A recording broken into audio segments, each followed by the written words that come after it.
Se eu faço alguma transação na L2 que depende de uma transação da L1, eu preciso garantir que as transações estão em acordo entre si. Mas como eu não quero passar toda a informação para não sobrecarregar as duas redes, eu passo só a prova.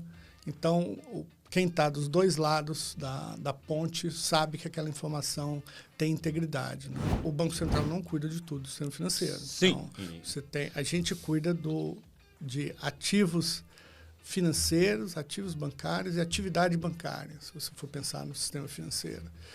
Mas você tem os valores mobiliários, que o Brasil, a gente já tem pagamento atacado resolvido, desde que a gente lançou o SPB. A gente tem o pagamento de varejo instantâneo resolvido com o Pix, que é o mais bem sucedido do mundo. Grande.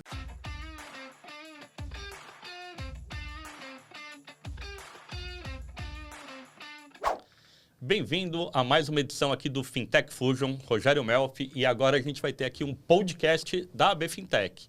Convidado de hoje, Fábio Araújo, do Banco Central. Fábio, bem-vindo. Vou pedir para você se apresentar, falar um pouco aí de você, por favor. Obrigado, Rogério. Obrigado à AB Fintech pela oportunidade de a gente conversar. Bem, para quem não me conhece, meu nome é Fábio Araújo. Eu sou servidor de carreira do Banco Central. Estou lá no Banco Central, como eu gosto de falar, desde o século passado. Eu entrei em 1998 e eu sou engenheiro de graduação e mestrado. Trabalhei com processamento digital de imagens, processamento digital de sinais em geral. E aí eu resolvi entrar para o Banco Central. Entrei em 98. A gente estava naquela época da confusão do câmbio, estava aquela mudança nos inícios lá, os primeiros anos do real. Do real, a gente estava saindo daquele crawling peg, né, do câmbio controlado.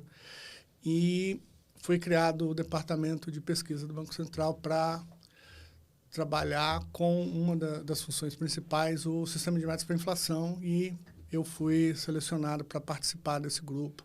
E desde então eu venho trabalhando com política monetária no Banco Central. Eu fiz mestrado e doutorado em economia, e eu sempre fui muito afeto à parte de tecnologia, mas, de fato, eu trabalhei muito mais com a parte de política monetária. Então, antes de ser economista, eu fiz vários programas, desenvolvi sistema, inclusive foi o primeiro sistema de projeção de inflação para o sistema de metas.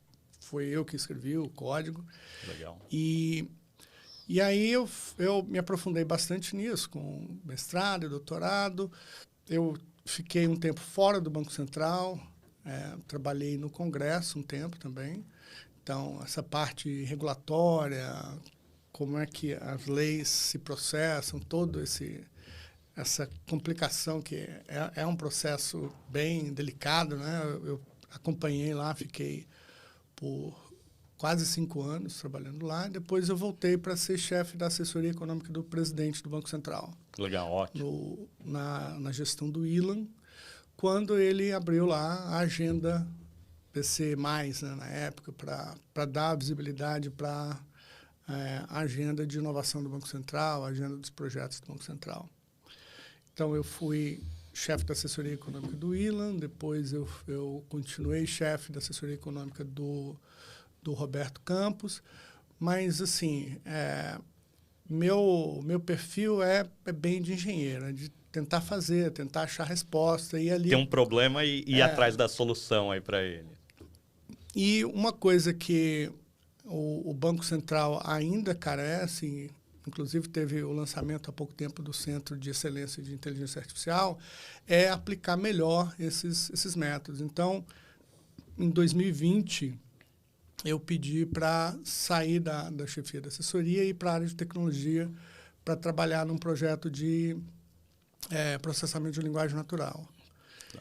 E 6 meses depois, o presidente entrou em contato comigo e falou: olha, a gente está desenvolvendo esse projeto da moeda digital, o pessoal de tecnologia já tem uma ideia boa do que dá para fazer, mas eu precisaria de alguém que entendesse além da tecnologia, alguém que entendesse o sistema monetário, porque eu acho que tem muita coisa que dá para fazer com essa tecnologia. A gente precisa de alguém com a visão mais ampla, e como você está trabalhando na área de inovação, eu gostaria que você cuidasse do projeto.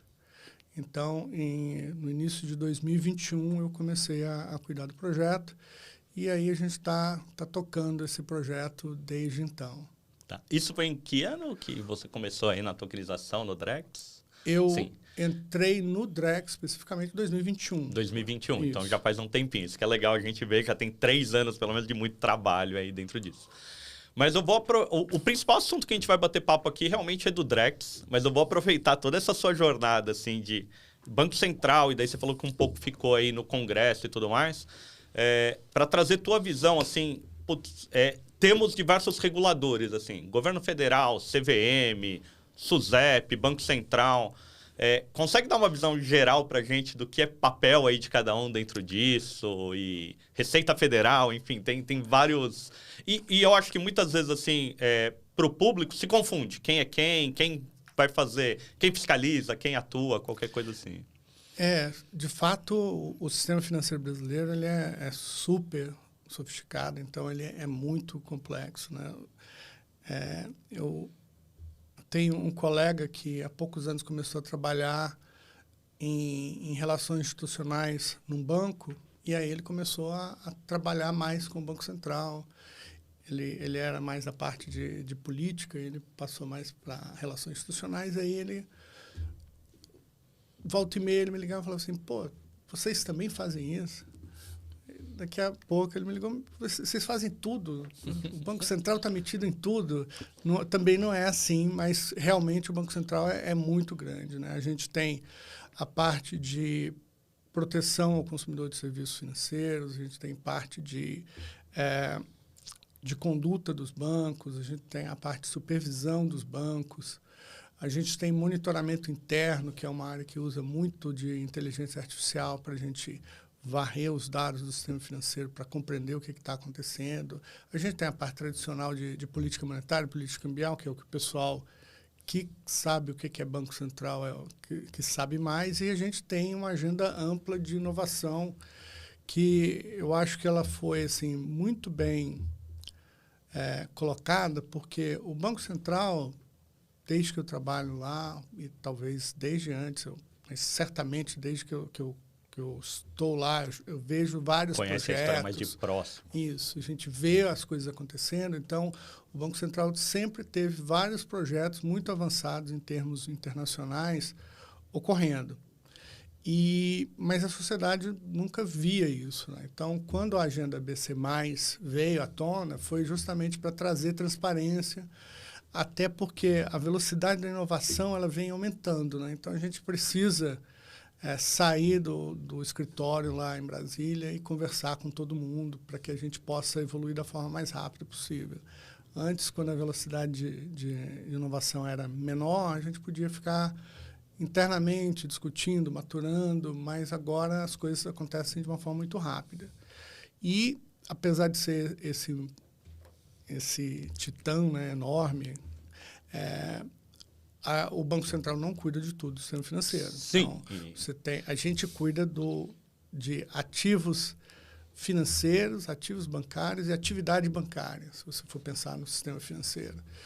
Mas você tem os valores mobiliários, que para as pessoas assim, são tantas coisas pequenas, né? São tecnicalidades, mas a forma de negociação que os ativos bancários têm é bem diferente dos valores mobiliários.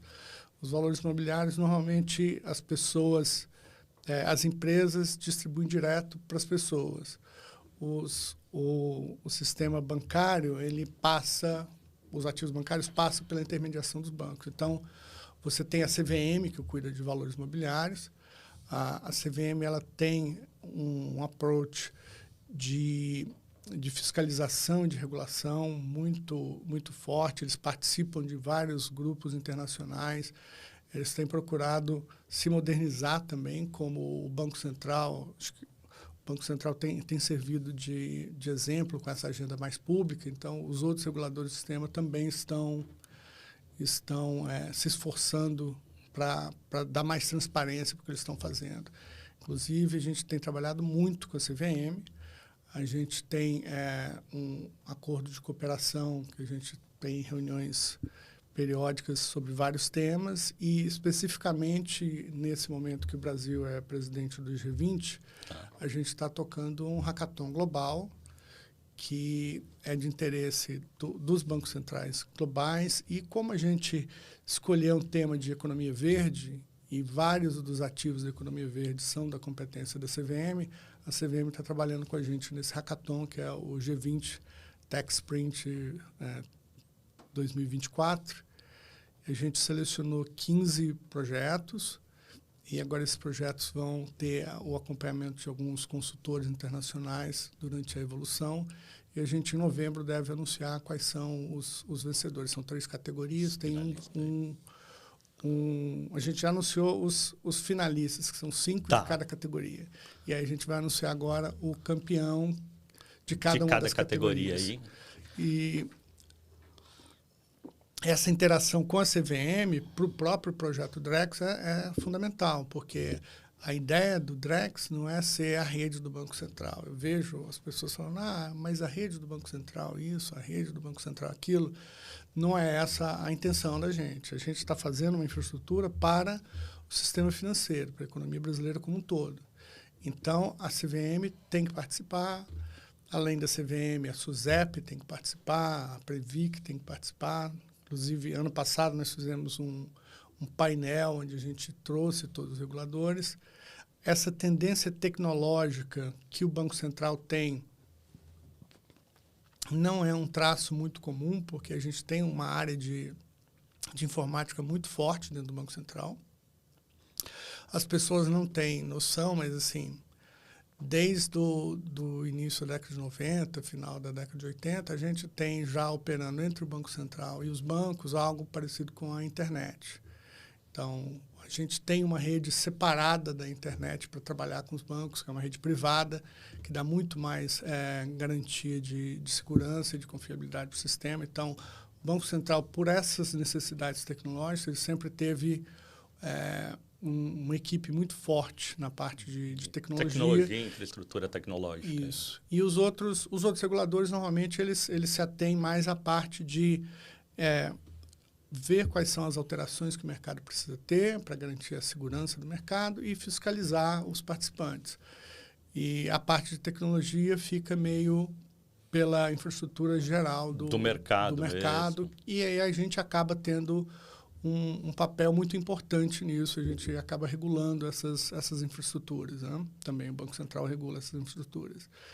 Além disso, a gente tem a SUSEP, que cuida de seguros, que é uma outra coisa muito importante para o funcionamento do sistema financeiro.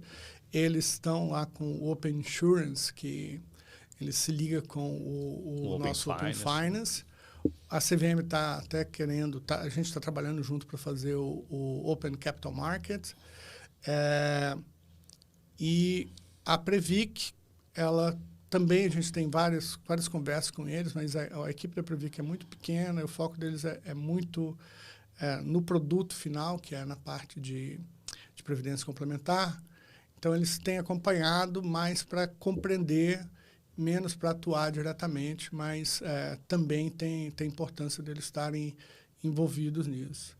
Aliás, esses nomes, né? Open Finance, Open Insurance, Open Capital Market, eu acho que eles precisam de um rebrand, né? Isso é difícil para a população entender o que está acontecendo ali. A gente pegou o Open Finance porque é uma tendência global, começou lá no Banco Central, né? Eu acho que a gente é o responsável por essa precursora nomenclatura. E aí a gente pegou simplesmente o nome internacional, que todos os bancos centrais estão trabalhando, mas para se comunicar com o usuário final é muito difícil, né? A gente, no Pix, escolheu um branding bom para o Drex também, então eu acho que isso é fundamental. Então, a gente está trabalhando para colaborar com todos os reguladores para que a gente possa ter todo mundo dentro do mesmo barco nessa tokenização da economia que a gente está tentando promover. De nome, assim, para manter a família, pode ser OpenX, enfim, colocar só um X no final e daí fica igual Pix, eu Drex. não sei, essas questões são bem complicadas. Mas o que eu falo muito de nome, assim, por exemplo, quando surgiu o WhatsApp, eu falei que era um nome horrível. Como todos os meus amigos, eu falei, nossa, que nome horrível de aplicativo, nunca vai funcionar, é ruim para instalar e etc.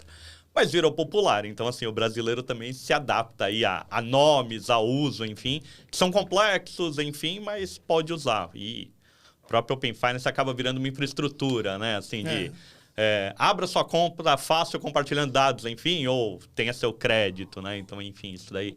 O WhatsApp até virou Zap. Então, daí ganha um apelido, enfim, do mercado, do usuário, enfim, né? Da população. Então, não... Assim, é uma preocupação válida, talvez, ter um rebrand, mas eu acho que o usuário também pode se adaptar aí no caminho. O que eu queria, antes de mergulhar no Drex, é ter essa sua visão, assim, um pouco da agenda, assim. A agenda, BC Hashtag agora, ela tem várias inovações, várias coisas que estão acompanhando. Então, você trouxe, né? O Banco Central, ele olha a fiscalização, ele olha o dia a dia, tem toda a política econômica, monetária, enfim, que está olhando... os próximos meses, enfim, uma visão médio prazo e toda a agenda de inovação que está olhando um pouco mais longo prazo aí dentro disso. Mas tem 3 coisas aí muito populares, assim, que é o Pix, o próprio Open Finance e o Drex, que qualquer movimentação nessa agenda vira notícia, e algumas outras coisas de crédito verde, laboratório de inteligência artificial e tudo mais não são tão populares, assim, por mais que são iniciativas importantes, também não viram. Mas dá uma visão geral de tudo que tem dentro dessa agenda, os pilares dela para a gente, por favor. Bem, a agenda Agenda BC Hash, começou com a Agenda BC+, e atualmente ela tem 5 pilares. Tem um pilar de... São 6 agora já. Aumentou mais um. Aumentou mais um, que foi excelência. Tem o pilar de competitividade, o pilar de transparência, o pilar de inclusão financeira, o pilar de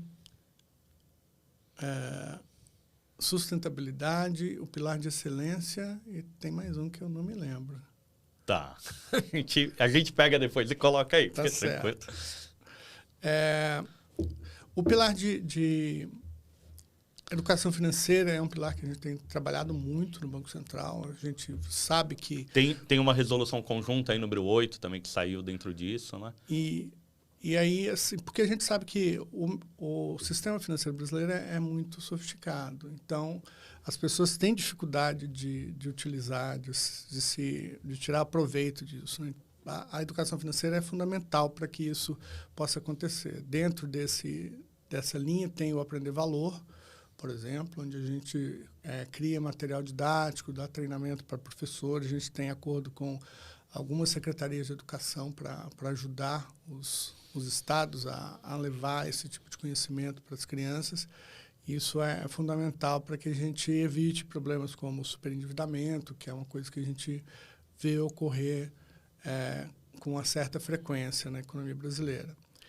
E a questão dos golpes também, que a gente tem... Educação cibernética até. Pois é, a gente tem todo esse esforço de ter uma segurança cibernética que é referência global. O Brasil, sendo uma economia média, uma economia rica, a gente atrai muito hacker. Então, sim, todo mundo tenta atacar. Assim, a gente tem um sistema de proteção do ponto de vista tecnológico do mais alto grau de resiliência, mas o ponto frágil da cadeia é o usuário, é a engenharia social, e as pessoas acabam caindo nesses golpes, e a educação financeira ajuda nisso, né? A pessoa identificar o que é um golpe. Então, é uma preocupação muito grande do Banco Central. Na parte de transparência, a comunicação do Banco Central, ela é uma coisa fundamental. Assim, eu fiz vários trabalhos em política monetária, e a gente vê que a política monetária, o componente de comunicação é muito forte. Então, tem sempre aquelas questões, como é que estão as expectativas da inflação, o presidente do Banco Central falou isso, as expectativas foram para aquele lado, o câmbio reagiu à fala de alguém. Então, as expectativas são fundamentais. Você precisa ter uma comunicação bem calibrada, de forma que todo mundo receba aquela informação para você não gerar... Sem ruído, né? Exatamente. Você não pode gerar nem ruído, nem assimetria de informação. Sim. Então, a gente tem todo um regramento para como conversar com o mercado, de tentar fazer as coisas da maneira mais pública possível, dando acesso para todo mundo. E essa é uma regulamentação que vai evoluindo ao longo do tempo para que a gente possa se adequar aos novos canais de comunicação. Então, o Banco Central, que há alguns anos não tinha canais de mídia social muito fortes, hoje a gente vê que, volta e meia, a gente consegue viralizar com alguns vídeos. Com coisas divertidas, né? Com coisas legais. Porque a gente precisa se comunicar não só com o público especializado, como lá a ata do Copom, comunicado do Copom, comunicado do Comef, aqueles textos, para a maioria da população, se lê para pensar que é grego, né? Sim. Então tem essa comunicação, enfim, com as entidades reguladas, enfim, com quem vocês supervisionam, e também com a população que usa o sistema financeiro. E para ter transparência, a gente precisa se comunicar com todos os agentes da economia, então a gente tem feito esse esforço de ampliar a comunicação.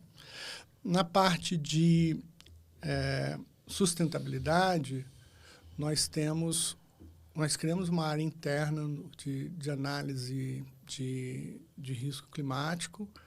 Então, a gente já tem várias regulamentações para que os bancos se adaptem a essas questões, mas a gente acha que é importante ir além, que é na parte de você fomentar um mercado financeiro que ajude essas iniciativas a terem andamento, as iniciativas sustentáveis, tanto do ponto de vista social quanto do ponto de vista ecológico.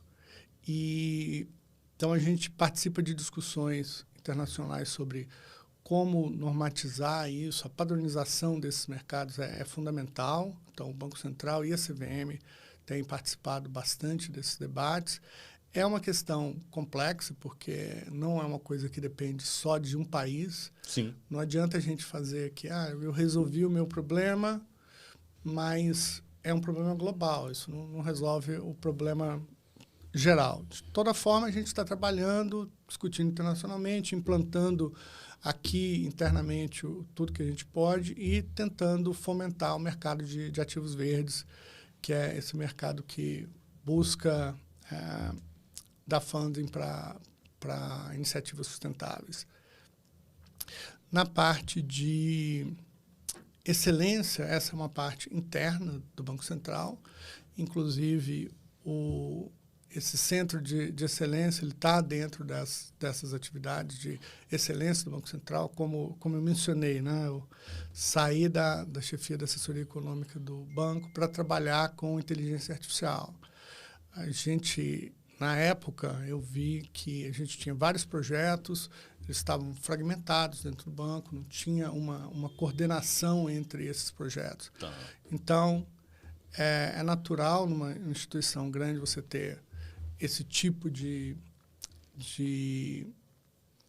ocorrência, né, de adoção espontânea de tecnologia nas várias áreas. Estudo em alguns setores e tudo mais. Mas você precisa ter uma coordenação para que isso possa ser usado de uma forma mais ampla dentro da instituição. Então, esse é um dos projetos que eu acho que é fundamental. Assim. O negócio bancário ele é um negócio de informação. Então, o Banco Central tem bancos de dados que as pessoas não têm nem noção de quanta informação a gente tem. Eu estava conversando com uma empresa de enriquecimento de dados aqui no Brasil, eles estavam me falando sobre o banco de dados que eles criaram, que tem ajudado as empresas a detectar fraude, e aí eles começaram a falar que o banco de dados deles era um dos maiores do país, e eles falavam, a gente tem informação disso, a gente tem informação daquilo.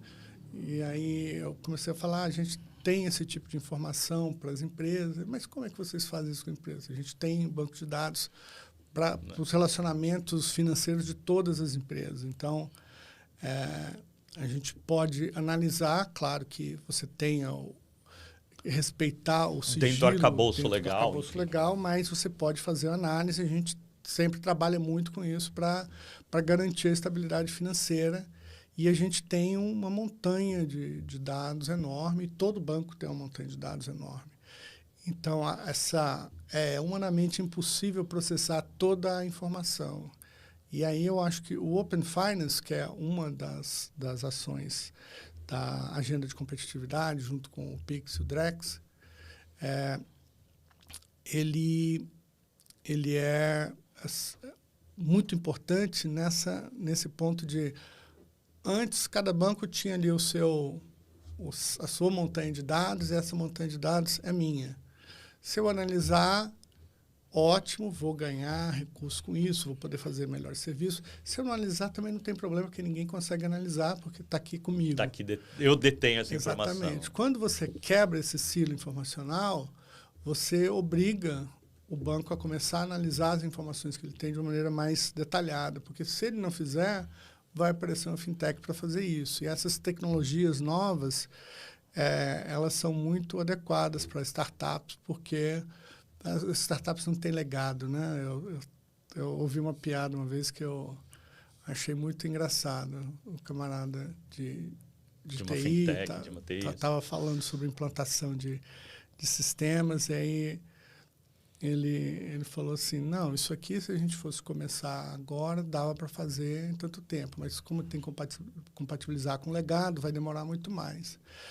Deus só conseguiu fazer o mundo em 7 dias porque não tinha legado. Porque se tivesse legado, não tinha conseguido. Boa. Então, essa agenda, ela toca vários aspectos da vida do governo e da vida das pessoas, e a gente tem trabalhado intensamente para deixar claro para a população o que a gente está fazendo, para que a gente possa... Tem dois aspectos fundamentais, né? Um é que as pessoas saibam o que a gente está fazendo, e outra que elas possam, então, cobrar e dar as opiniões delas sobre o que a gente está fazendo. A gente tem esse esforço de comunicação. De consultas públicas estarem bem abertas, isso aí. E até participação em eventos, participação em podcasts. Podcast, que nem aqui, isso sim, isso bem próximo, né? Nesses últimos anos, o Banco Central está mesmo disso. Tem dessas coisas populares, né? Assim, que o próprio Pix é um trabalho de alguns anos que veio numa boa hora, porque junto com ele acabou vindo uma pandemia e tudo mais, então a digitalização foi importante. O Open Finance também começou muitos anos atrás com o Open Banking, ou sem nome mesmo, e depois, enfim, quando veio todo esse boom de inteligência artificial e etc., então, a possibilidade de trabalhar esses dados, de extrair mais riqueza, e daí a gente mergulha realmente aí no Drex para começar a entender, assim, é o que você falou, vocês já estão há 3, 4 anos trabalhando aí com isso, estudando, olhando. Traz uma visão aí do que é o Drex, o que é o Real Digital, o que é CBDCs, como é que está isso daí dentro do Banco Central? Então, vamos começar o que é a CBDC. Tá. CBDC, a sigla em inglês, Central Bank Digital Currency, que é a moeda digital do Banco Central. Quando você fala isso, tem muita gente que, mas espera aí, a moeda já não é digital? Eu praticamente não pego em papel para fazer pagamento. Realmente, ela vive em ambientes digitais, mas pela semântica que a gente adotou ao longo do tempo, a gente... usa mais eletrônico do que digital para essa geração de pagamentos. São feitos como o Pix, o TED, o pagamento por cartão. Inclusive, quando a gente criou, lá em 2013, a Lei das Instituições de Pagamento, ela criou a moeda eletrônica. Então, essa é uma nomenclatura internacionalmente adotada, todo mundo adotou moeda eletrônica, que a gente poderia pensar que é a moeda digital da Web 2. Que a gente usa no e-commerce, enfim, exatamente, que é o comércio eletrônico e tudo mais. Agora, esse mundo digital é um mundo onde você, apesar de poder ser tão transparente quanto as transações que você faz no Web 2, o Web 2 ele se caracteriza pelos silos de informação. Você tem um silo que ele tem um gatekeeper, tem uma pessoa que cuida daquela informação. Então, todas as vezes que eu vou fazer uma transação eletrônica, eu preciso me conectar naquele provedor específico para fazer uma validação, fazer um teste, fazer uma transformação do banco de dados para depois retornar. E isso, a gente sabe que dificulta a interoperabilidade, né? Então, quando você vai para o ambiente de Web3, que é o ambiente que a gente fala digital agora, né? Para contrapor com o eletrônico da Web 2, você perde a necessidade de ter esses gatekeepers dos bancos de dados. O banco de dados está distribuído. Usando a tecnologia de DLT, os bancos de dados eles estão distribuídos. Então, antes a gente tinha bancos de dados fragmentados, onde cada pedaço do banco de dados pertencia a alguém, né? Tinha alguém cuidando dele. Agora, o banco de dados está distribuído na rede e todo mundo tem acesso a toda a informação que está disponível. Às vezes, ela está criptografada, você não pode fazer nada com essa informação. Quer dizer, você só vai conseguir alterar a informação se você tiver a chave, mas para ver ou para acessar, você não precisa pedir licença para ninguém. Isso é uma vantagem em termos de competição muito grande. E o Banco Central, como eu já falei, a gente tem essa agenda de evolução tecnológica, a gente está sempre trabalhando com os temas, como você falou. O PIX a gente começou a desenvolver lá atrás com a lei das instituições de pagamento. Das IPs. Logo depois da lei, a gente já começou a discutir internamente como é que a gente vai fazer para conectar. A gente precisa de um sistema de pagamentos instantâneos para conectar essas novas empresas. Levou um tempo para amadurecer o mercado, para a gente chegar à solução do PIX, mas a gente vem sempre trabalhando nisso. E aí, da mesma forma, em 2009, teve o paper do Satoshi, o pessoal começou a olhar essas tecnologias, a gente acompanha isso, a gente já tem alguns papers que o Banco Central fez sobre o tema em 2016, 2017. Tá. Eu tenho colegas que fizeram doutorado no tema e terminaram em 2018, então eu estava trabalhando pelo menos desde 2014 no tema. Então, é um assunto que vem sendo discutido dentro do Banco Central do Brasil e em outros bancos centrais já há bastante tempo, porque é uma tecnologia promissora. Então, quando lá em 2017 teve aquela onda de ICOs, o Banco Central já estava fazendo um teste interno sobre a possibilidade de usar essa tecnologia para fazer pagamentos, um sistema de atacado, como o nosso STR, né, o Sistema de Transferência de Reservas. Mas a tecnologia foi considerada que ainda não estava madura o suficiente à época. E isso foi a conclusão de praticamente todos os bancos centrais, né? E a gente continuou acompanhando essa tecnologia até que em 2019 teve o trigger que despertou todos os bancos centrais.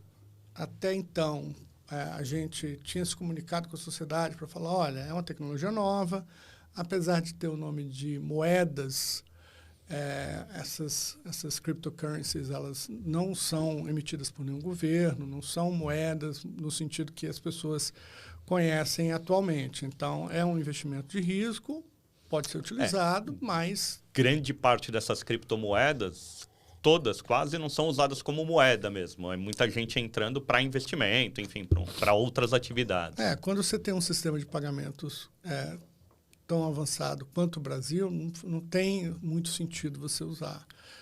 Tem algumas situações que faz sentido você usar a criptomoeda para pagamento, mas aqui no Brasil realmente é muito difícil que isso seja de interesse das pessoas. A maioria que adotou foi mais uma estratégia meio de marketing, de atrair um novo público para aquilo do que realmente efetivo, porque toda a cadeia, né? Assim, a construtora faz isso, mas ela tem que pagar lá o material de construção, isso e aquilo, e a cadeia dela é converter aquilo para real para seguir, né? Pois é. Então, a gente fez esse comunicado com a população e quando, em 2019, o Facebook falou, olha, a gente gostaria de fazer uma stablecoin global. Aí os bancos centrais, opa, peraí, isso era uma tecnologia de nicho, mas agora a gente está falando de um potencial de atingir 3,2 bilhões de pessoas, que era o número de usuários ativos do Facebook à época. Na época. E aí já virou uma questão sistêmica, não é mais só uma coisa de uma tecnologia nova, interessante. Os bancos centrais têm que mergulhar nessa discussão. Como é que a gente desenvolve a nossa moeda digital? E aí, depois desse introito gigantesco, eu volto para a sua pergunta. O que é CBDC?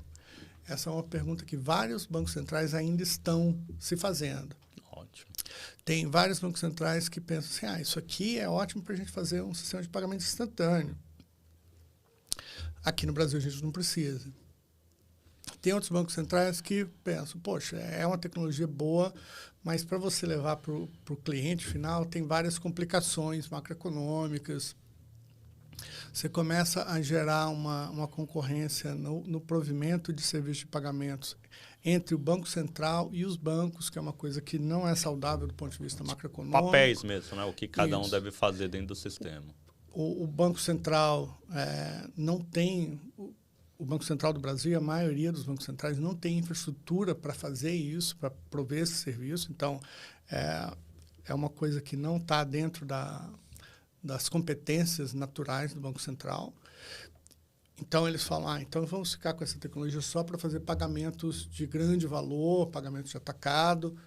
E, no caso que o Brasil, a gente já tem pagamento de atacado resolvido, desde que a gente lançou o SPB.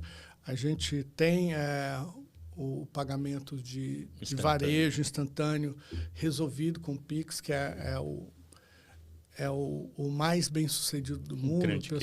O pessoal fala muito do caso da Índia. A Índia tem 1 bilhão de habitantes e se a gente fizer percentualmente, per capita, o número de transações, a gente ultrapassa bastante a Índia. Então, a gente está bem avançado e é um case de estudo global. E aí a pergunta, o que é CBDC? Eu acho que ela assim, o que é CBDC para o seu país? E aqui para o Brasil, a CBDC é uma oportunidade da gente dar uma base sólida para a negociação de ativos digitais. Então, se fosse para resumir numa frase, a CBDC é a fundação de uma plataforma de tokenização, onde a gente pode trazer ativos do mundo real, ativos financeiros, para que a gente melhore a eficiência. Legal. E essa plataforma, essa base aqui no Brasil, daí a gente, enfim, o Banco Central, enfim, deu o nome de Drex, é isso? Assim, então, o Drex é a nossa CBDC brasileira, é o nome dessa plataforma, dessa infraestrutura. O nome Drex, quando ele foi escolhido, a gente estava...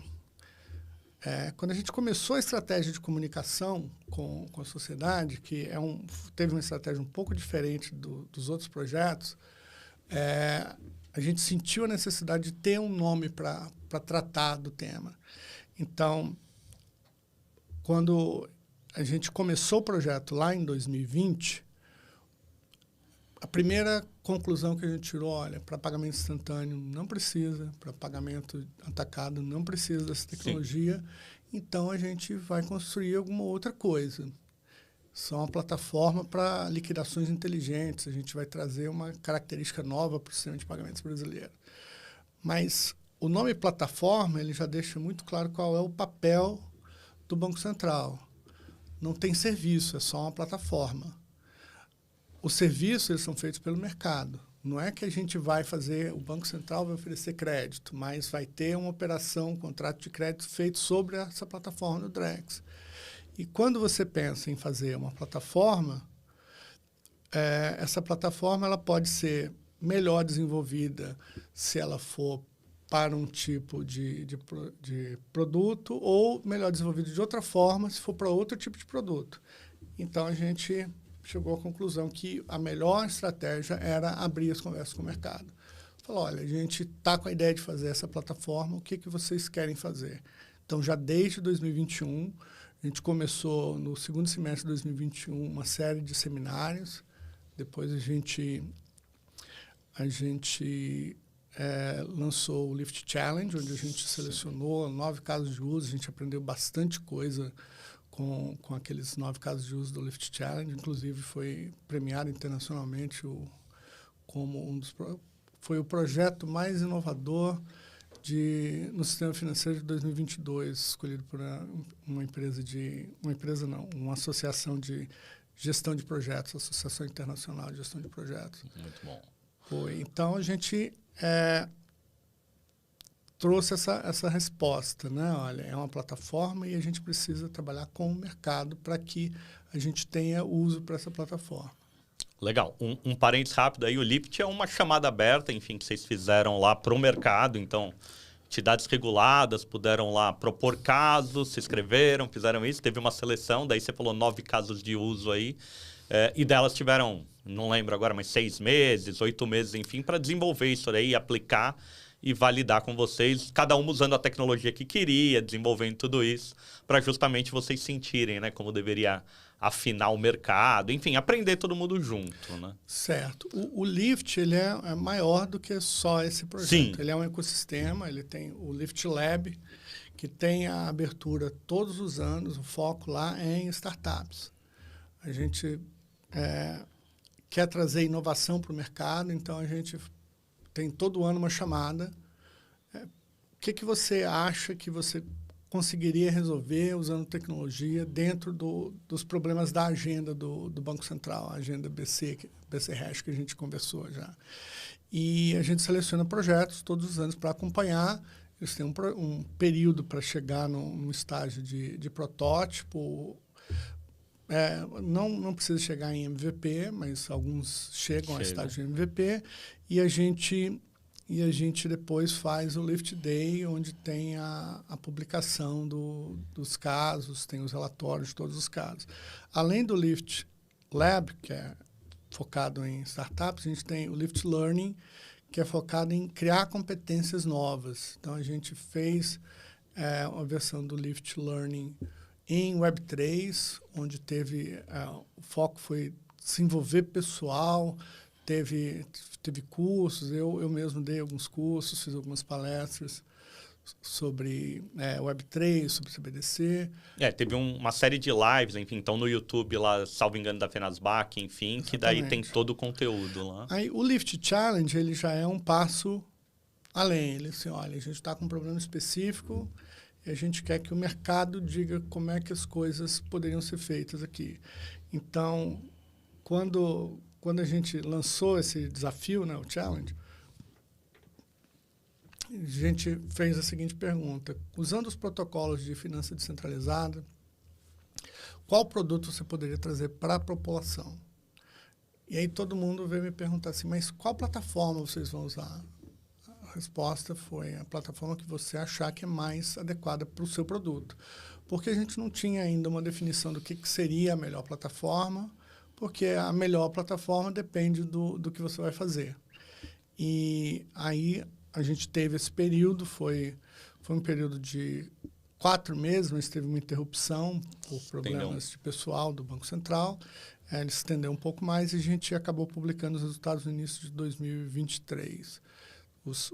Foram 47 casos apresentados e a gente acabou selecionando 9 para acompanhar. A gente acompanhou em detalhe, os relatórios estão disponíveis no site do Banco Central.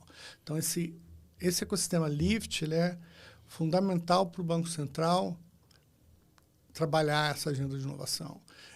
Ele é fundamental para estabelecer essa comunicação entre o Banco Central e as startups, o Banco Central e as fintechs, porque a gente tem um canal bom de comunicação com os grandes bancos, que é do histórico do banco. Agora, uma empresa que está começando, é difícil você ter um canal para ter acesso a ela. Então, esse Lift ele ajuda bastante a gente nisso.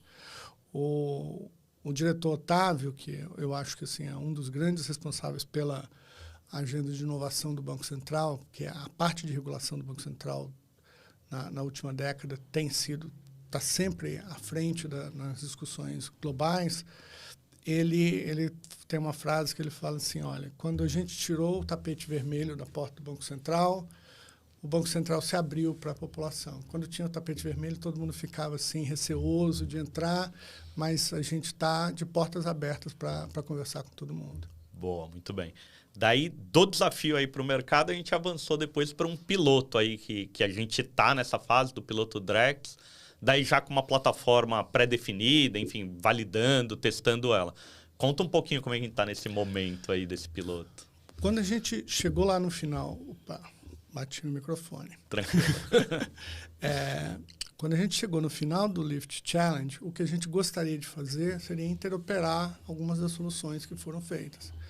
E aí, quando a gente foi começar a pensar sobre a interoperabilidade, a gente viu que o tratamento de informação ele era muito bom quando você estava dentro do ecossistema fechado. Quando você começava a interoperar os projetos, tinha informação que poderia vazar, que não estaria de acordo com a LGPD. Tá. Então, nós procuramos as soluções de privacidade dentro das plataformas. Algumas plataformas têm uma solução de privacidade muito boa, mas não conseguem chegar na programabilidade que nós gostaríamos de ter.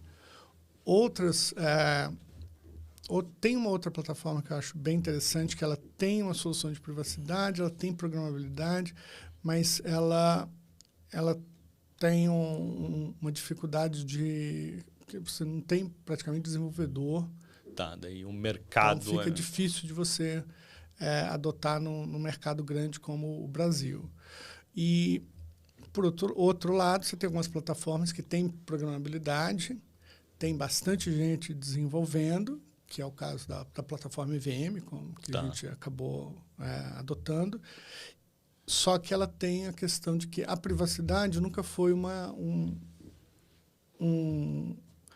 ponto fundamental, porque no ambiente público, se você não faz o processo de Know Your Customer, a princípio ninguém sabe quem é o detentor de uma carteira. Então, ele tá escondido pelo fato de você não ter isso. Então, até uma preocupação muito grande dos participantes do mercado, assim, poxa, mas esse ambiente tem anonimidade. O ambiente não tem anonimidade, ele tem pseudo-anonimidade. Sim. E se você consegue rastrear os hábitos de uma pessoa, se você tem alguns marcos, você consegue, usando métodos de estatística, de inteligência artificial, determinar com uma alta probabilidade quem é que está usando essas carteiras. Então, dependendo dos montantes, dependendo do tipo de comportamento, é fácil de você identificar. Então, isso fica em contraposição ao que a gente tem na LGPD.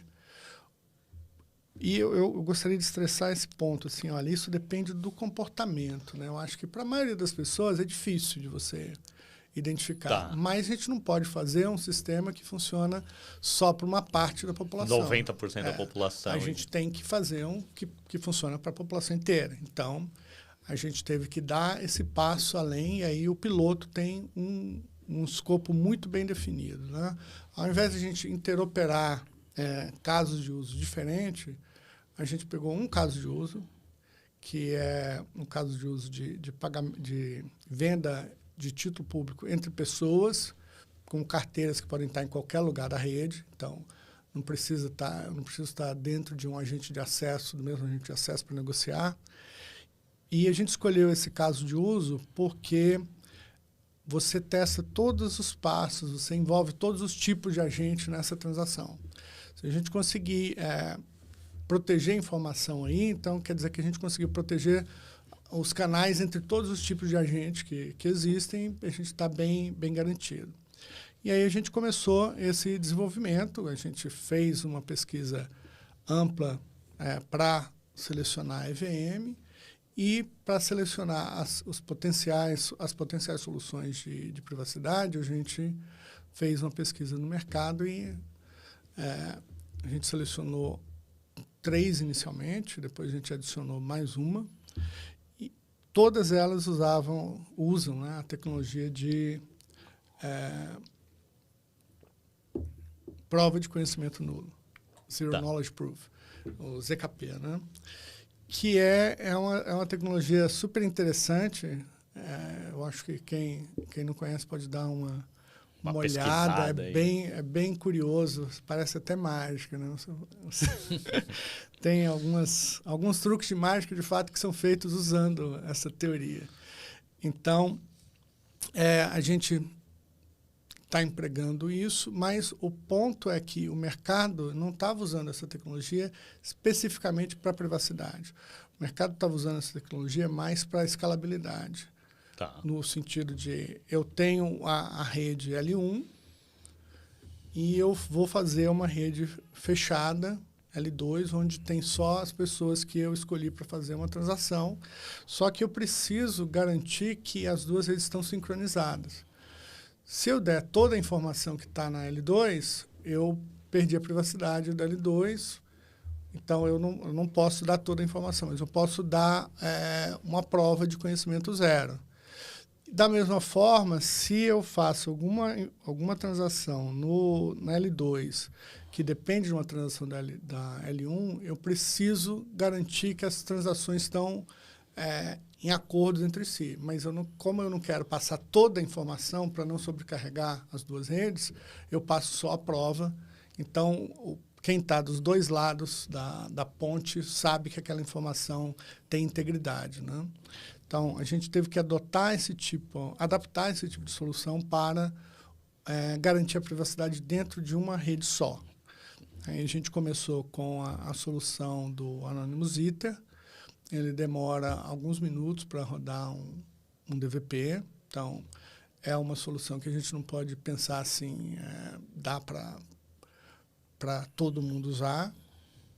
Mas, dependendo da necessidade das transações, pode ser que seja útil.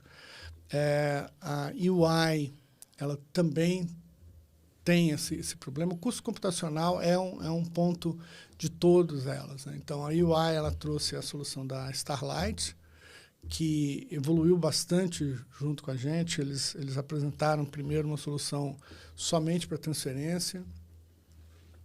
Levou cerca de 6 meses para que a gente conseguisse passar de transferência para entrega contra pagamento. A curva de aprendizado é bem difícil, mas ela tem as suas vantagens. O pessoal que está testando aprendeu bastante nisso. Eu acho que ela tem seus usos. E outras duas soluções são baseadas em ZKP e L2. Então, a primeira solução que já estava definida para ser testada desde o início era a solução que hoje se chama Rails. Ela teve um rebrand aí no meio do caminho. Ela era Parchain no começo, da Parfin, depois virou Rails. E ela usa ZKP e L2. E a gente tem uma outra solução que entrou depois, que foi feita, ela foi desenvolvida, essas soluções, essas 3 primeiras, elas foram desenvolvidas num trabalho direto entre o Banco Central e os provedores ao longo desse período de testes. E a solução da Microsoft, que foi a última que foi adotada, ela foi desenvolvida de uma forma diferente. Como a gente tem parceria com a Microsoft no início falou, olha, eu queria também fazer uma proposta. Ajudar a promover o desenvolvimento desse ecossistema. E a gente já tinha selecionado o que a gente tinha capacidade de acompanhar, capacidade de desenvolver. A gente falou, olha, então tudo bem, a gente passa para vocês a estrutura e vocês fazem os testes de vocês. Aí, quando vocês acharem que vocês têm uma solução que atende às nossas demandas, aí a gente faz um teste internamente. E aí eles conseguiram chegar numa solução que pelo menos se iguala, pode ser que seja mais interessante, aí vai depender dos testes da segunda fase, as outras soluções que a gente já tinha adotado, que é o ZKP Nova. E ele também usa 2 camadas e ZKP para proteger os dados. Então, a gente está encerrando os últimos testes agora.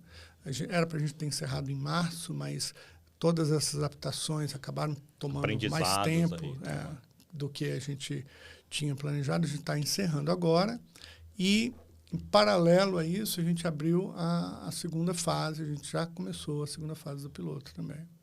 Tá. Você falou aí no meio do caminho de programabilidade, né? Então, talvez esse seja a maior vantagem, talvez, do Drex, enfim, no meu ponto de vista, pelo menos, né, de ter a moeda digital, você poder programar, você poder criar essa inteligência para ela, né? Então, o meio de pagamento que a gente tem hoje, o Pix, enfim, ou se não fazer uma TED, eu te envio esse valor, mas não tem, talvez, nada amarrando a contrapartida, se você realmente vai me entregar aquele ativo digital ou físico, tudo mais. Com o Drex, talvez, abre essas possibilidades. Um caso de uso que sempre é comentado é até a compra do veículo, do automóvel, mas eu queria que você comentasse um pouco o que realmente é essa programabilidade, daí falou um pouco da EVM, e quais casos de uso que vocês estão olhando, pelo menos, ou que o consórcio está olhando, esses pilotos que estão sendo feitos, assim. A programabilidade ela é fundamental, mas assim, eu acho que só o termo programabilidade ele é misleading. Quando a gente começou a discussão, como eu usei aquele termo, né, uma plataforma de liquidações inteligentes. Quando a gente chegou nesse conceito, a primeira pergunta que a gente se fez foi, mas não dá para fazer isso com o Pix e com o Open Finance? Programabilidade, por programabilidade, a gente consegue programar, não precisa usar essa tecnologia nova. Não daria para programar dentro do ambiente que a gente já tem? É possível. Então, programabilidade, o Pix ele tem certas limitações, o Open Finance tem outras limitações. Quando você coloca eles juntos, eles conseguem uma sinergia, eles ganham mais programabilidade, como a gente tem visto nas interações. Mas eu acho que o ponto, a palavra fundamental não é programabilidade, é componibilidade. É o composability do inglês, que é um termo que às vezes eu falo, pessoal, eu nunca sabia que essa palavra existia. Eu também não sabia que essa palavra existia em português antes de começar a fazer esse projeto. Então, a componibilidade, ela permite que, por exemplo, eu vou fazer um novo serviço. Eu tenho uma ideia para um negócio. Eu vou fazer um tipo de empréstimo, vamos supor aqui, eu vou fazer um tipo de empréstimo e eu preciso de um seguro. É um empréstimo diferente do que tem no mercado, então eu vou escrever meu próprio contrato e eu preciso de um seguro e vamos supor que eu preciso também de ter um colateral nesse negócio. Então, como é que eu faria hoje? Eu preciso controlar o colateral, eu preciso ter um seguro. Ou eu desenvolvo isso, ou eu vou no mercado e faço um acordo com a empresa que presta serviço de colateral, ou a empresa que presta serviço de seguro. Eu faço um acordo entre eles, aí eles me prestam serviço, eu completo aquilo. Tá. Então, eu poderia fazer isso, mas eu preciso ter um acordo direto com as empresas. Além de um acordo bilateral, sem padrão de integração. Então, se você depois tiver que trocar de parceiro ou fazer qualquer coisa assim, você tem um trabalho tecnológico e de negócio. Aí você pensa, mas essa parte do padrão eu posso resolver usando API. Open Finance, de repente, cada vez mais avançado. Exatamente, poderia. Posso, só que o problema se eu precisar garantir que essas 3 operações, a minha operação de crédito, a operação de garantia e a operação de seguro, têm que ser feitas mutuamente condicionais entre si, as APIs nunca vão resolver isso, porque eu fiz uma API para o serviço de garantia, eu fiz uma API para o serviço de seguro, e eu vou fazer a minha API para o serviço de crédito. Aí eu começo a rodar, eu peço a execução da API, executei uma, peço a execução da outra, deu pau, fiquei com o problema na minha mão. Você não tem o commit de tudo, exatamente. Né? Para fazer essa execução mutuamente dependente, que é o que a gente chama de atomicidade da transação, você precisaria escrever uma nova API que orquestrasse, e aí você novamente volta, eu preciso ter um acordo com a empresa A, com a empresa B, e aí é uma coisa que provavelmente não vai ser de interesse para a maioria dos negócios, ficar fazendo acordo bilateral com cada um entrante do mercado. Na componibilidade, Isso não acontece. Eu posso compor com serviços que já existem, sem eu precisar ir lá e falar, olha, eu quero compor com o seu serviço, vamos fazer uma API específica. Você já usa a padronização que está na rede, eu escrevo a minha parte do smart contract, componho com os outros smart contracts que já estão disponíveis na rede, e eles rodam de maneira atômica. Ou o pessoal fala simultânea, mas eu acho que a forma mais adequada é mutuamente condicional, né?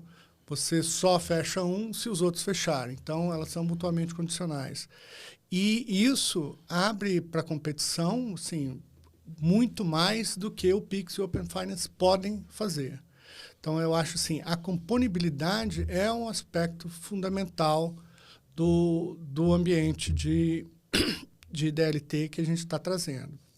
E aí, a gente se encontra com o trilema que o Banco Central está enfrentando, que é assim, olha, a gente quer componibilidade, a gente quer descentralização.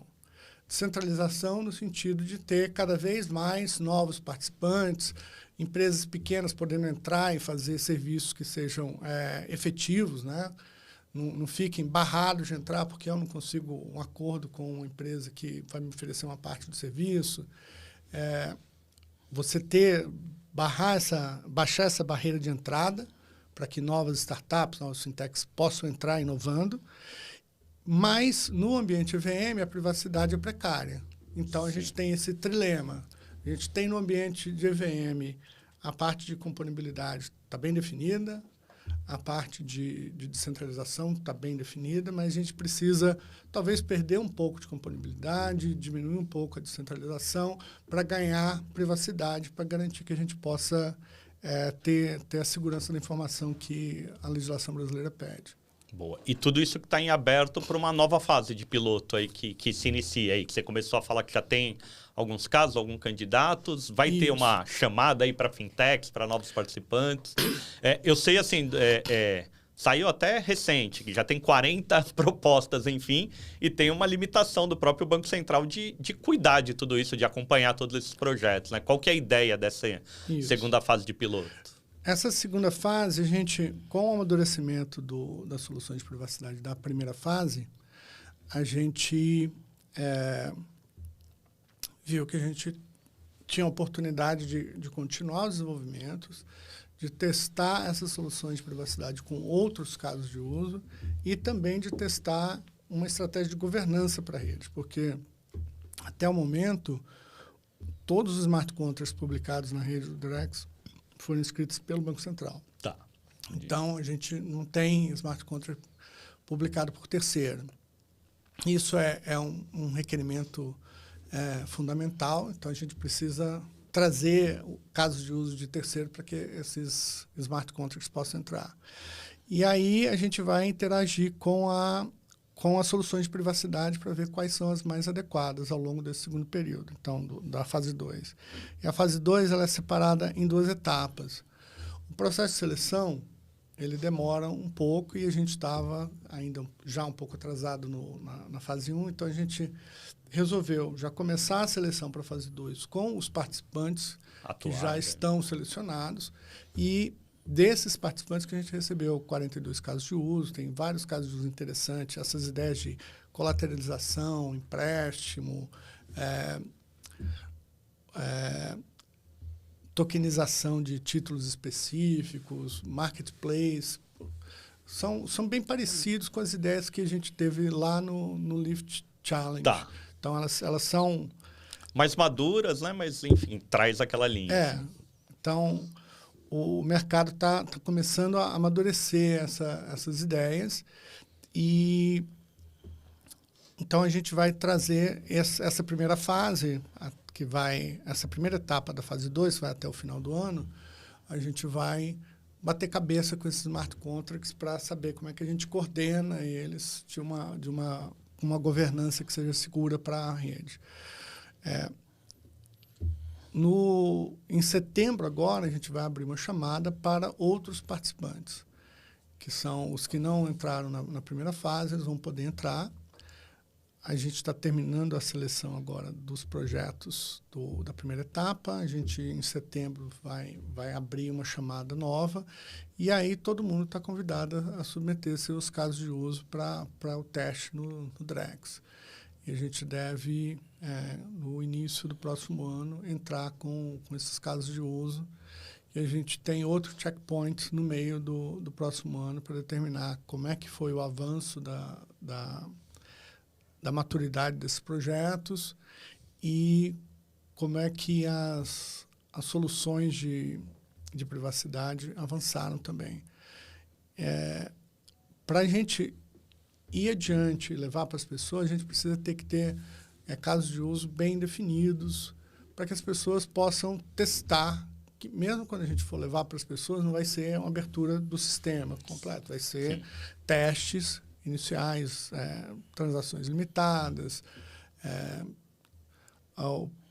o número de pessoas certamente limitadas, para que a gente não traga risco para os participantes, porque o sistema ainda é um sistema em teste. Então, mas a gente precisa ter produtos que são interessantes, né? Eu sempre dou um exemplo, assim, apesar das pessoas pensarem no caso do automóvel, que é um caso natural, eu sempre dou um exemplo que, quando a gente olha o perfil de investimento do brasileiro, que saiu uma pesquisa da Ambima há poucos meses, você vê que o brasileiro ele investe em poupança. Tá. É isso. É um instrumento simples, mas é um instrumento antiquado que não dá tanta garantia, que tem algumas amarras. Você poderia investir em outras coisas, como o título público federal, de uma maneira que é tão segura quanto, e você ganha mais, e você pode usar em outras coisas também o título público federal. Mas aí o que acontece? Apesar de todo o esforço de popularizar o acesso ao título público federal, a gente vê que antes de ter o título público federal, a gente ainda tem BET como investimento, que é uma coisa que a gente está vendo os problemas que estão acontecendo.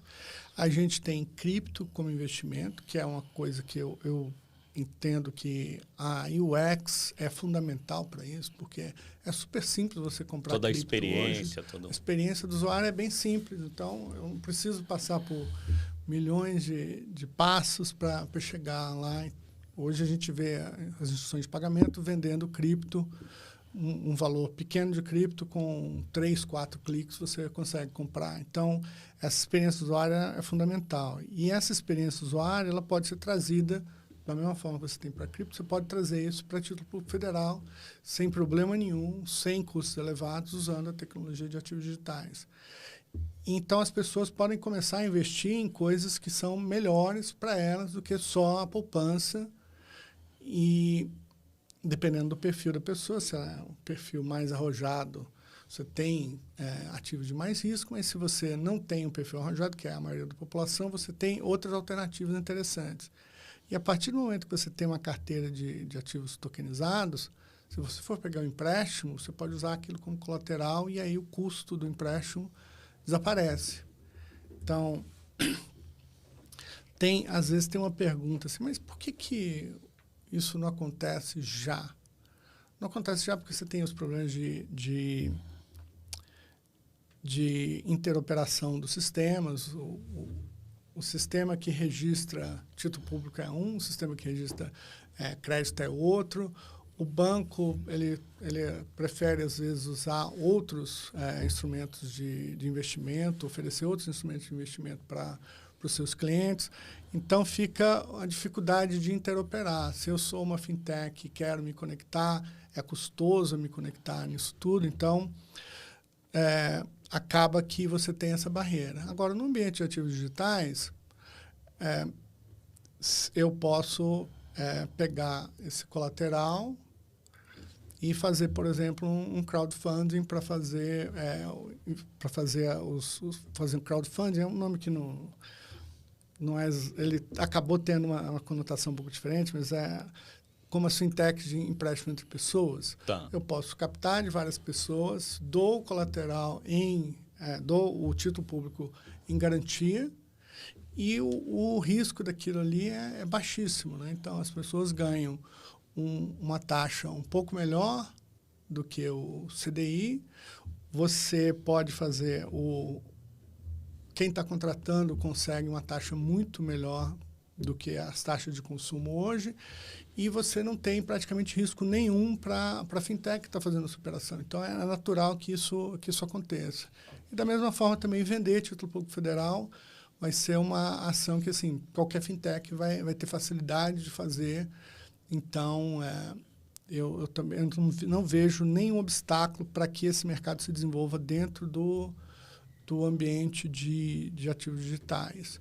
E, a partir daí, a criatividade é que comanda a inovação, né? Então, quando você tem um mercado colateralizado bem definido, a gente vê o que aconteceu no ambiente de DeFi. As pessoas não se conhecem, mas como você tem colateralização, você consegue fazer instrumentos bem interessantes, bem sofisticados.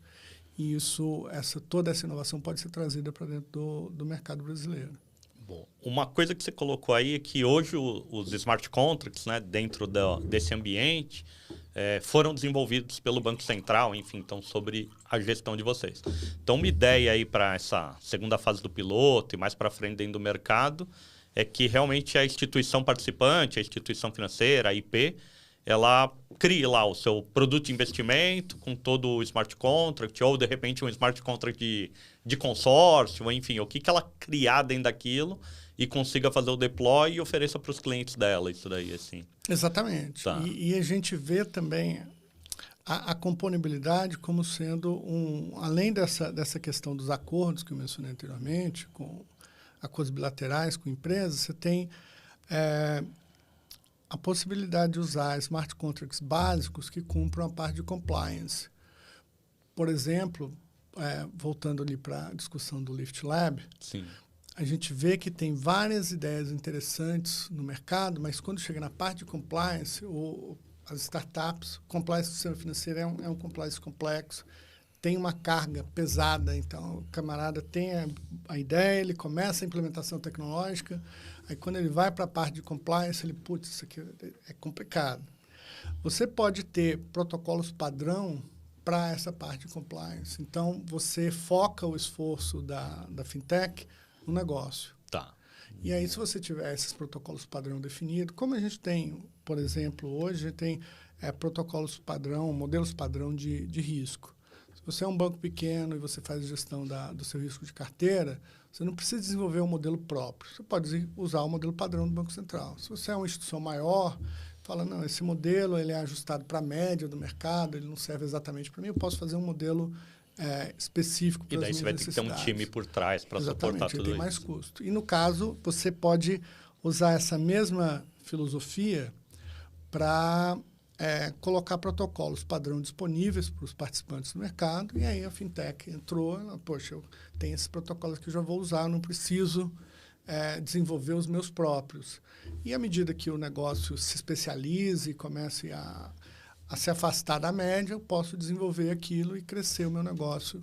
Mas isso é outro elemento que a gente pensa que pode baixar a barreira de entrada no mercado. Boa. Um outro caso aí de Drex também, enfim, de tokenização do dinheiro é cross-border. É quando a gente vai fazer transações internacionais aí com isso. E talvez aí a gente precisa dessa interoperabilidade ou dessa composibilidade com outras moedas digitais, né? Com o euro digital, talvez com outros ativos aí. Já existem essas conversas? Isso daí vai ficar mais para frente? Como é que está esse processo? Assim? O foco da gente agora é no mercado doméstico. Local. A gente tem feito sempre que possível experimentos cross-border e também o experimento do offline, porque são coisas que são importantes para garantir a completude do sistema e para que você possa dar um acesso mais amplo para as pessoas. Mas a questão do cross-border, ela é muito mais do que uma questão tecnológica. Se a gente tivesse um acordo internacional, a gente já estava com um sistema de pagamentos transfronteiriços operando com ISO 20022. No sistema eletrônico que existe. O sistema eletrônico de hoje, no Pix, estava operando já. Ou até antes a gente poderia ter usado outras tecnologias para resolver. As tecnologias que a gente tem já são boas o suficiente para resolver o problema. Só que a gente tem várias conciliações que precisam ser feitas, e aí você precisa de um acordo internacional até para a taxonomia do uso nesses ambientes, que é uma coisa complexa. A gente tem aproveitado essa oportunidade que hoje tem mais de 100 bancos centrais trabalhando no desenvolvimento das suas CBDCs. Olha, já que está todo mundo trabalhando nesse tema, vamos tentar fazer uma taxonomia comum, vamos tentar fazer uma coisa que interopere naturalmente, e aí, para a gente chegar para a parte dos acordos, que sejam bilaterais ou multilaterais, você já tem uma facilidade, já está pronto, já funciona, é só você falar como é que a gente faz. E o mercado de pagamentos transfronteiriços ele tem um problema fundamental, que é a liquidez, e o outro problema fundamental é a conciliação do Know Your Customer dos dois lados. Porque eu tenho um Know Your Customer aqui e o outro país que vai receber tem um Know Your Customer de lá. Eu conheço o meu... se eu estou enviando, eu conheço o meu usuário aqui. E o camarada que vai receber conhece o usuário dele lá. Mas pode ser que o meu usuário não esteja em observância das regras de lá, ou o de lá não esteja em observância das regras de cá, e a transação não pode acontecer. Dentro das políticas de prevenção à fraude, lavagem de dinheiro. Exatamente. E tudo mais. Então, você tem essa questão das credenciais. Então, a gente tem a liquidez e as credenciais. Esses dois pontos são fundamentais para destravar esse mercado. Para a liquidez, a gente tem uma solução de pool de liquidez que pode ser interessante. Tem o teste do projeto Mariana, lá do BIS. E para a questão de credenciais, você pode usar credenciais verificáveis. Então, se você tiver um acordo de taxonomia do que indica cada coisa, eu posso ter uma lista de credenciais que pode ser adotada em cada situação. Então, essa tecnologia traz facilidade para a gente resolver essas questões de interoperabilidade e de reconciliação de informação que ajudam. Mas, no fim, a discussão política, a discussão de relações internacionais é o fundamental. E da posição que a gente está esse ano como presidente do G20, a gente pediu um trabalho específico para o FMI sobre quais seriam os aspectos básicos de uma arquitetura global para que a gente pudesse trazer os países para dentro desse sistema global de pagamentos. E com uma restrição específica, uma solução que funcione para os países emergentes, para os países pobres, porque esses países que têm dificuldade hoje, os países ricos já têm a rede bem desenvolvida, já está resolvida, então, se for resolver só para os países ricos, você já está resolvendo um problema resolvido, né? Não, legal. Tem um outro conceito aí que, por favor. Eu tenho que ir para outra reunião. Tá. Tranquilo, a gente fecha aqui mais uns 10 minutos. Assim, é só fazer mais uma e daí a gente fecha, pode ser? Tá. O que eu queria perguntar para você é assim, tem um conceito, pelo menos eu fui conhecer em abril agora, da Finternet, que também é do BIS, enfim, que traz esse paper, e até o Drex foi citado como um caso de uso, enfim, o que a gente está construindo aqui no Brasil possa ser usado, enfim, para dentro disso. É um pouco esse sistema financeiro aí que você começou a trazer aí de países emergentes usarem, ter essa composibilidade e tudo mais, assim? A Finternet ele é um conceito. Ele é um conceito que é o conceito que tem guiado, apesar de a gente não ter criado esse conceito, é a visão que tem guiado o desenvolvimento do Drex. Por isso que o Drex foi citado como exemplo da Finternet. Isso tem sido uma coisa que a gente vem observando na interação internacional, né? A gente estabeleceu uma visão de longo prazo e a gente está conversando com a comunidade internacional para aprimorar essa visão e para que a gente possa distribuir essa visão. Como eu falei lá no começo, né? Quando vem a pergunta o que é CBDC, a pergunta mais adequada seria o que é CBDC para o seu país. E essa visão de CBDC do Brasil, ela está se espalhando e está sendo muito bem acolhida em vários outros países. Então, eu acho que essa visão da Finternet, onde você pega todo o sistema financeiro e evolui para uma nova plataforma, ela abre vários potenciais de facilidade de acesso de novas empresas, facilidade de acesso de novos usuários, redução de custo. Então, ela é uma ideia muito interessante e muito revolucionária para o sistema financeiro, que a gente vai levar bastante tempo para chegar lá. Mas a gente tem que construir cada um dos pedaços, a gente está trabalhando. Antes de começar, eu até falei isso, né? Para cada lado que a gente olha tem um trabalho enorme para ser feito, mas essa interação com os participantes do mercado é fundamental para que a gente continue caminhando sempre na direção correta. Não, muito bom. E desse trabalho todo que você falou, também muita oportunidade aí para fintechs, para as instituições financeiras. Fábio, queria te agradecer muito. Assim, é um aprendizado enorme poder bater um papo com você. Espero que o pessoal tenha gostado. Tem considerações finais? Algum recado que você queira deixar para a nossa audiência aqui? O recado que eu acho assim, que às vezes é difícil para as pessoas capturarem, porque a gente está falando de tangibilizar tudo isso. A gente está falando de tecnologias, termos complexos, mercado financeiro, parece que é uma coisa do outro mundo, né? Eu acho que o driver fundamental do projeto é que deve ficar claro na cabeça das pessoas. O driver é a democratização do acesso ao serviço financeiro. A gente está construindo toda essa plataforma para facilitar com que as pessoas possam acessar serviços que hoje elas têm muita dificuldade. Tem um serviço de crédito, o crédito é muito caro, o seguro é muito caro, o investimento não é adequado. E com essa tecnologia, a gente pode trazer mais empresas para oferecer esse serviço de maneira mais adequada e mais barata para a população. Então, a democratização do acesso ao serviço financeiro é o objetivo fundamental da plataforma Drex. Tá ótimo. Muito, muito obrigado mesmo. Convido vocês aí a seguir o canal, a comentar esse vídeo. E agora, dia 13 de setembro, a gente vai ter o FinTouch. O FinTouch é o evento anual da AB Fintech. Vai ter a presença lá de reguladores, Banco Central, CVM, vão estar lá com a gente discutindo sobre Drex, pagamentos instantâneos. O Pix tem toda uma agenda evolutiva aí pela frente. O Open Finance também continua evoluindo. Mas dentro disso também vai ter assuntos sobre agro, sobre vários outros temas aí importantes dentro do setor financeiro. Obrigado, pessoal. Obrigado, Fábio. Obrigado, Rogério. Foi um prazer conversar com vocês. Obrigado mesmo. Valeu.